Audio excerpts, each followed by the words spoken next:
Pretty cool. Not a bad way to spend the evening, huh? No, not at all. I'm Eric Baker, and I've spent my life crossing the Southeast on tour as a singer-songwriter. But I recently realized I was always headed to the next town instead of seeing the sights along the way. So I teamed up with my friend Ariel Nicole to check out what we've been missing. There's a place you've never been that's right where you want to be. We hope to take you to places you never knew existed or where you've always dreamed of going. Uncharted.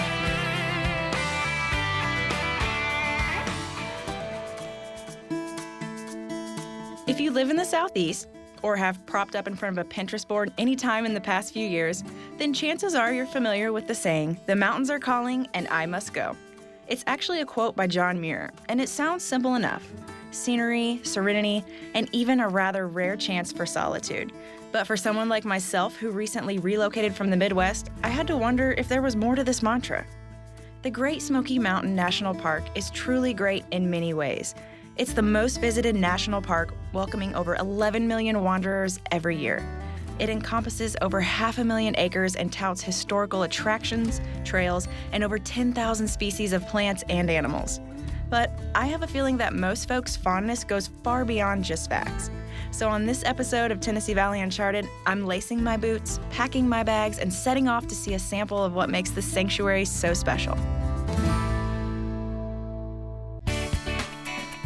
You don't have to look far to learn that I'm an animal lover. And while this love is anything but limited, the list has yet to include llamas. Until now, that is.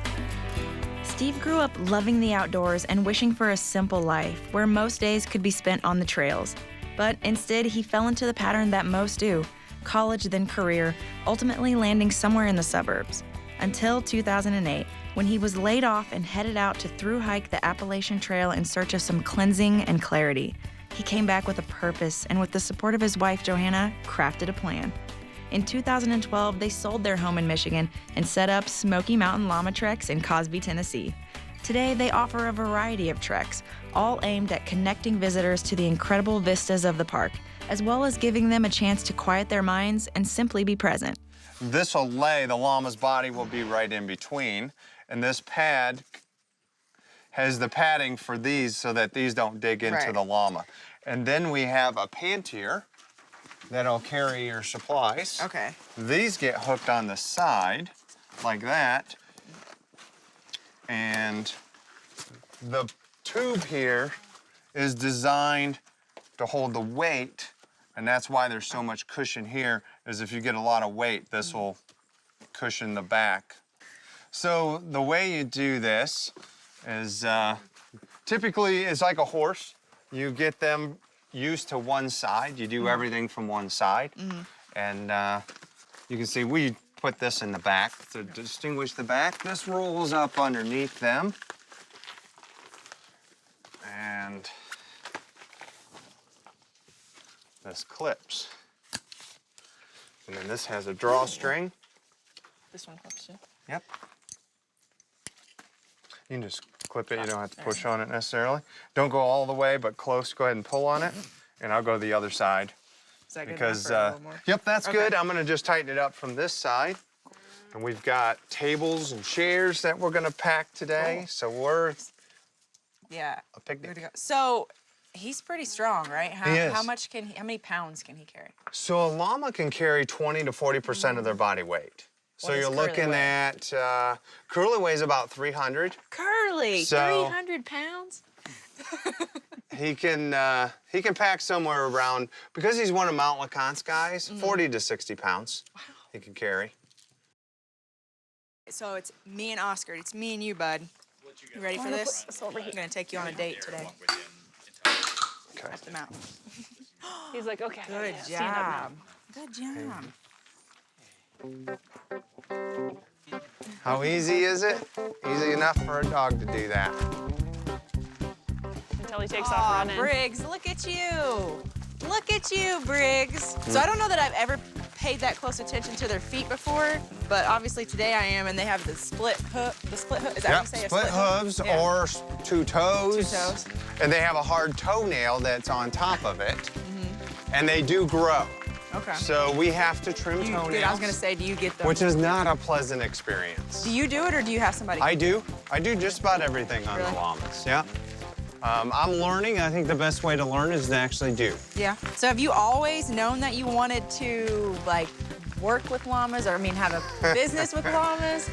No. I didn't know if that was, like, your favorite animal growing up.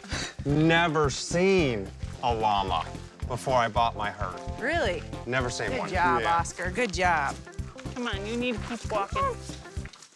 Oscar. Come on, Bubba. Come on. Come on. So that's why he's the alpha. He thinks he's got all that. There you go. Yeah, bud. No. And you can't kick him I'll in tell the you what, I'll sides like swap you can you a horse. llamas. Okay. That might look odd in the footage later.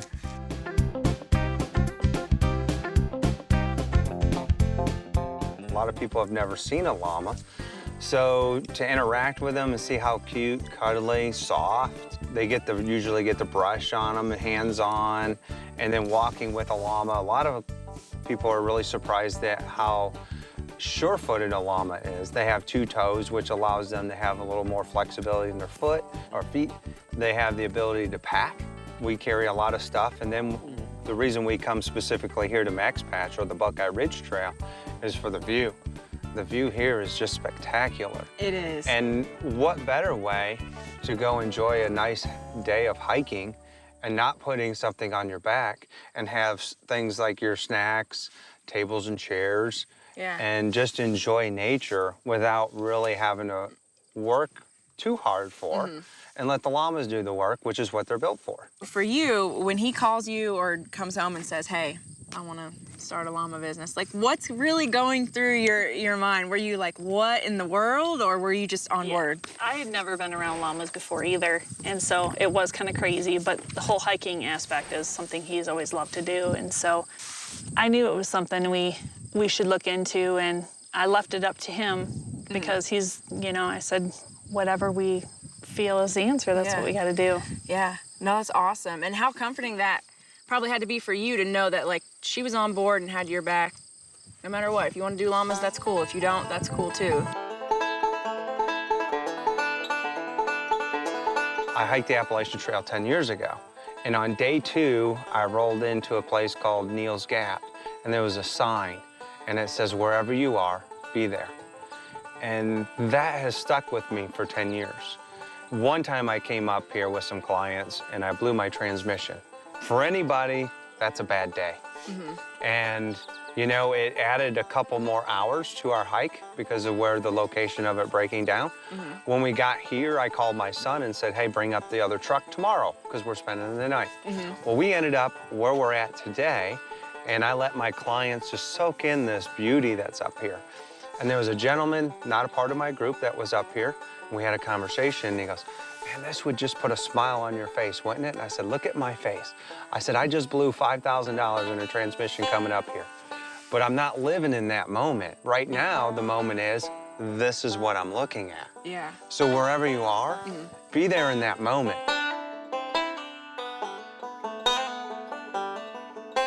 I've always been moved by those individuals who find a way to put their personal passions into their professions. When Steve and Johanna got into guiding, they not only found a way of following their hearts, but of finding beauty, and now they're helping others to do the same thing. So the next time you need to drop the drama, I suggest you love the llama.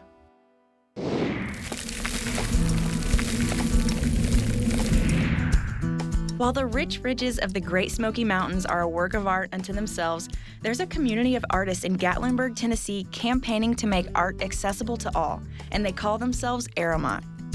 How long have you specifically been here with Arrowmont? Well, that's a good question because I first took a workshop here 32 years ago. Okay. I was a high school English teacher. I moved to this area. I got interested in design, interested in building my own house, and I apprenticed in a glass studio. And I said, well, where can I go to learn more academically? Where can I get more training? Somebody said, well, Arrowmont. There's this place called Arrowmont. It's only 8 miles from your house. So 32 years ago, I came and took my first workshop. Consequently, I took workshops for 6 or 7 years here. I later taught here for 6 or 7 years. During that time, I started my own stained glass studio, did architectural commissions, churches, libraries, hospitals, all across the country, and did that for, about 23 years. You're in a unique place in the sense that this campus where you are, this 13-acre arts and crafts campus, predates everything else around it. Predates the national park, predates Gatlinburg being incorporated. It was here before the national park was born. It was founded here in 1912 as a settlement school. So it has a rich history, obviously a long history. It goes from education, basic education, to healthcare, to arts and crafts. And that's sort of the progression over the last, 105 years. Wow. Why do you think people come to Arrowmont?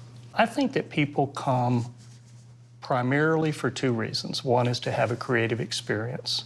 Now, that could be someone who's already a professional artist wanting to learn a new technique, but it could be someone that said, I'd always like to try to make a shaker box. I'd like to know what that's about. I'd like to learn how to use some equipment. The second thing really has to do with community. When you come here, you're welcomed into a very welcoming community. Being an artist inherently puts you in a vulnerable position. That's for a new person who doesn't think they're an artist. That's for an experienced artist. You still, when you start the creative process, you're vulnerable. So this is a safe, welcoming place where everybody is having, regardless of their skill level, their background, they're having that experience of trying to learn something new, to reflect, to problem solve, and to create. Yeah.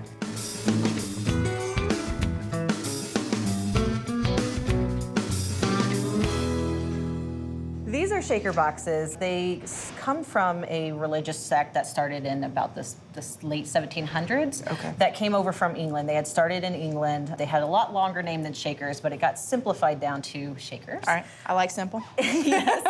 And then they really picked up speed in the 1800s, and they've slowly died out by the time the 1900s came around. There's still a few of them around, but one of the main reasons why they died out is because they believed in celibacy.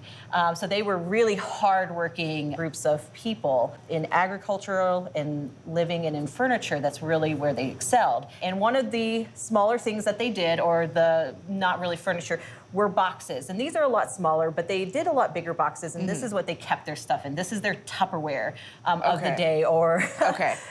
so they would put things, everything from buttons. This is a very traditional button box. I feel like that's a big button box. Like when you said button box, but if you think about, they didn't have zippers, they didn't have Velcro. What they had was buttons. And so they had a lot of buttons. A lot of buttons and at any given moment, working, any of those buttons could pop off. And so they just constantly, had a box just full of buttons. The first thing we want to do is kind of a nice edge up here along the fingers. We don't want such a blunt edge. So we're going to soak the ends of these, and then we're going to go over and cut a little bevel on it, just to kind of make it a little more elegant. This is the very first one that I made, and of course I've never gotten rid of it. The first shaker box you've ever made, and I made it here actually. That's so cool. While I was a resident, I got the opportunity to take a class. I've always wanted to make them, and so when I heard that it was coming here, I was like, I'm doing this. This is something I've been wanting to do. So I cut my very, very first one. This looks really, really good. I mean, I can't believe this is your first box. I feel like you knocked it out of the park on your first time. Thank you. I'm gonna hold that down, and I'm just going to lightly put pressure. I'm not going fast. I'm gonna start pulling this around very slowly. I'm gonna just lightly lift up and turn that over. Do you find that you get a lot of women that want to come take the woodworking class? We have quite a few women every week who come in and take a class. Every once in a while, it's almost a full class of women. Really? In the woodworking, and the same with the turning. It really depends week to week and who's teaching and what they're teaching. You do find that women do kind of want to lean towards one specific type of thing than the other. But we had a table making class and we had a spoon carving class, our last 2 classes, and those had mostly women, 90%, I would say. That's so cool. Ones we're doing are number 2s. So we're going to take these. Our next step is we need to sand this to, flip that over, so that our piece fits in there.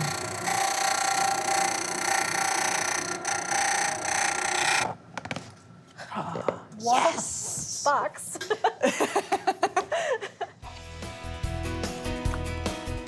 $59.99. While the folks that create on this campus are equally adept at finding new forms as they are at forging new friendships, it's only taken me a few hours to see that this is about a lot more than fine art. It's about finding a home for your skills, senses, and soul. And since the classes are in constant rotation, you can keep coming back to your heart's content.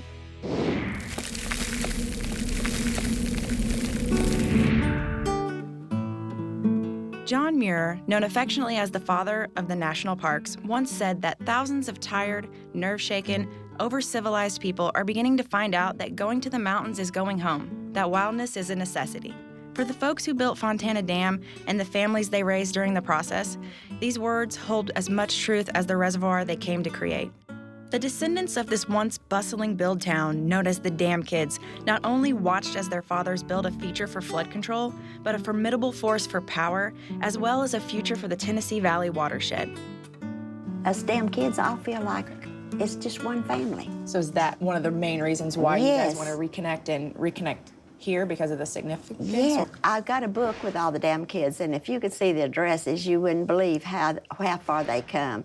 We even had them come from Washington State one year. We really don't do anything when we get up here except just talk, and we've got pictures from way back, and we've got books of them. Every time a new one would come, their picture would be made and put in this book. I would think that when you guys sort of get together, it's a great sense of camaraderie, right? Yes, and we tell stories of things that we did that's real funny and dangerous, but we did them anyway. Because when we come, we've just got to remember all of our stories, and maybe I haven't heard some of our group is going less and less and less. Yeah. And they treat us like we're a queen when we come up here. This place does. They really recognize us because they Well, it's know. special. Yeah, they know one day we're not going to be here.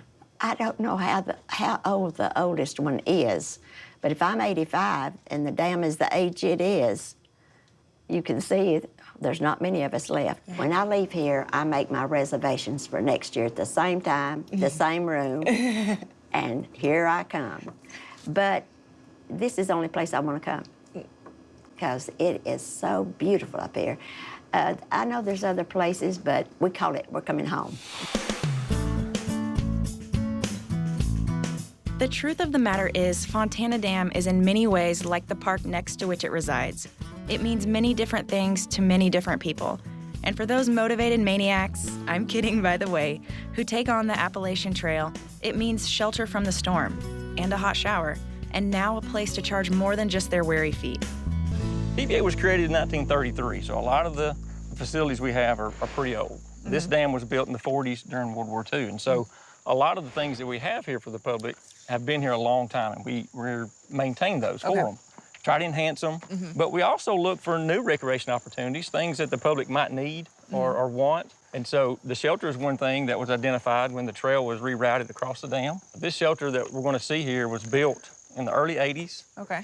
And it was dubbed the Fontana Hilton by the hikers. Again, I've hiked some of the Appalachian Trail and stayed in some shelters, and this one is really nice compared to what you normally see. We put a solar station around here for folks to charge their phones and things of that nature. Wow. Yeah, hiking's changed a little bit. Everybody carries cell phones or some type of tablet with them, and so this is a solar charging station that we put up. This allows people to come off the trail and they can charge their devices here. But the shelter, as you can see, it's just room for folks to lay a sleeping bag down, a sleeping pad, top and bottom. And then if you really had to, you can feel the inner part here. I've actually stayed in the shelter, not this one, but south of here in a rainstorm when we had about 16 people in a 14-man shelter. Oh, It was really? just anywhere you get somebody. So yeah, you can fill them up if you need to. Do you find that other hikers are accommodating when more people are coming in? Yeah, the hiking community is it's almost a brotherhood. I really enjoy the people I meet on the trail. Never meet anybody that I don't like. Yeah. They're really good people, good to hang out with, and I've never had anybody squabble over anything like that. When there's a need, most people can meet that need. Whether it be food, some people may run out of food or water, and you can share that. Or sometimes they have boxes in shelters, and if there's an item that one hiker doesn't need, he may leave it, and then when another hiker comes, he can take it. Oh, wow. And so it's a good community of people, it really is. Every shelter will have a log book, and we can look at it here. Each hiker, especially through hikers, have what's called a trail name. Very few people give their actual name on the trail. They'll just write a log in here, whatever they're doing or where they're from. Like here's someone from England. They'll just talk about their day, what they did, or they could leave a note for a buddy on the trail that may be a day or two behind, where they're going to stop and meet up. And so you just see all sorts of stuff. And yet it fills up pretty quick. Yeah, that's cool. And that's something the hikers do. I don't think we supply that book for them. So somebody will just... One runs out, somebody will bring another one in. That's cool.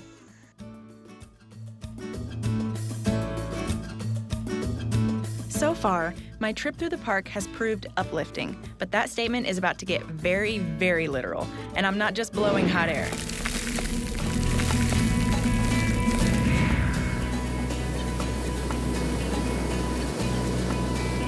Often referred to as the peaceful side of the Smokies, Townsend, Tennessee has an unprecedented view of the foothills that lead into the park.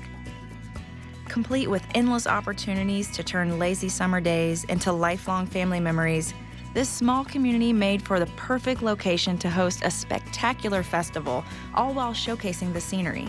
These things are massive. Like, I'm watching them blow it up now. It's definitely taking quite a few people, and they're ginormous, so it's pretty cool to see.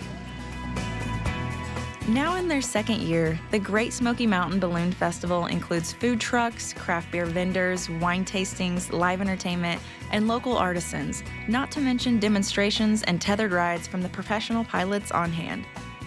What we're doing is what they call a fluff and puff. A fluff and puff. A fluff and puff. So that way, the crowd gets entertained. We get to see what's going on with the wind. As you can see, it's still too windy. But you can see this one dishing out. This one here getting bounced around. Yeah. You see how many people they have around the basket. That's why we're not tethering right yet, because there's just too much instability in the air. So this is a way that we can gauge how stable the air is. The thing for a fluff and puff is to keep the crowd engaged. It's a show. I mean, everything about the balloons is big and fabulous, and so if they're just laying out on the ground, that's kind of boring, isn't it? By having it bounce around a little bit, you know, the fabric, the colors, get a little bit of excitement with the crowd. I did get excited when you guys started to get it up. I was like, oh, it's happening, like something's happening. So it was really cool, and it was awesome to hear the crowd cheer and clap for you guys. Like, that was really cool. Pilots, if you can hear me, you have permission to go cold. When you're ready, go hot. I'm gonna open the field. If we could have all non-balloon related personnel clear the field for the tether ropes. Thank you. Go cold. When you're ready, go hot. I'm opening the field. So what does that mean? Go cold, go hot. Go cold. Cold. All right? He's cold. He's on his side. Okay. He's cold inflated. Okay. So cold on his side. Yep. Okay. Once they're fully inflated, Like they hit the burners, they stand up, and that's going hot. Okay, so he was going hot. Yep. Okay. All right. Let's go, guys. So to do an event like this, how many volunteers do you normally need? Right now, we've got about 20 volunteers split out amongst all of the balloons, plus the crew that they all brought. Okay. So each pilot has his own crew. Each pilot needs 2 to 4 crew, depending on the size of the balloon and what they like to do. We set my balloon up, you know, when we're doing flights, with 3 people. Okay, three crew, plus you. Well, 2 crew and a passenger usually helps. Oh, okay. Hold the mouth open. You'll see people holding the mouth open. My big guy, John, is on the top. So as they stand up, once we get a little more air in these, you'll see them start going hot. You'll see from the top of the balloon, a line coming back. That is the crown line. So you put a big guy on that, and they just hold slow and walk into the balloon as it's standing up. So that way it doesn't flop. All the balloons have a crown line on them. All right? And what's your job? Tell me what your job is. Balance. Balance. I feel like that's a workout. Yeah, who needs a gym when you got a balloon? I got my commercial license in 1999. So I still get excited every time I stand a balloon up, every time I get up in the air. Every flight is different. Every set of passengers is different. Every direction is different. There's no 2 flights alike, and it's just... Because I'm excited just standing here watching. actually thought you were joking earlier when you were like, the wedding balloon, and then I looked over. I was like, oh, okay, well, and then I saw the bride, and I'm like, oh, no, he meant like really like a wedding's doing going a on. wedding. Yeah, yeah.